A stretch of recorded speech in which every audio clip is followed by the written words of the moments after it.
আসসালামু আলাইকুম everyone, welcome back to my channel. আজকে আমি তৈরি করব কাঁচা আমের জেলি। এখানে আমি পরিমাণ মতো আম ধুয়ে ছিলে তারপর গ্রেট করে নিব। আমগুলোকে আমি গ্রেট করে নিয়েছি।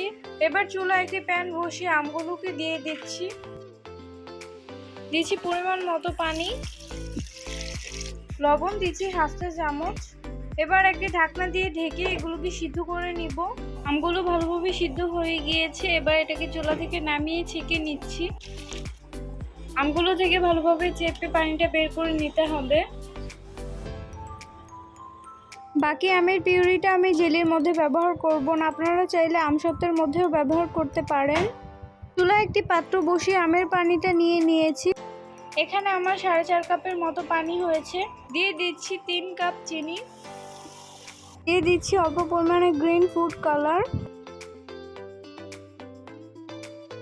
সবগুলোকে অনবরত নেড়েচেড়ে ঘন করে নিতে হবে। দেখুন, এটা কিন্তু পুরোপুরিভাবে ঘন হয়ে গিয়েছে। এর ঘনত্বটা এরকম হবে। একটি বাটিতে নিয়ে দেখিয়ে দিচ্ছি। এখন এটাকে কিছুটা ঠান্ডা করে নিচ্ছি। ঠান্ডা হওয়ার পর এটা কিন্তু জমে গিয়েছে, তার মানে জেলিটা কিন্তু পারফেক্টভাবে হয়ে গিয়েছে। এবার যে পাত্রে সেট করব তার মধ্যে ঢেলে দিচ্ছি।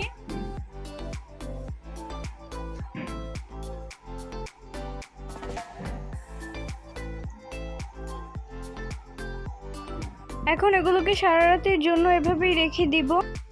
সারা রাত রেখে দেওয়ার কারণে এটা কিন্তু সুন্দরভাবে সেট হয়ে গিয়েছে, উল্টো করে ধরে রাখলেও পড়ে যাচ্ছে না। এবার পাউরুটির মধ্যে লাগিয়ে দেখাচ্ছি।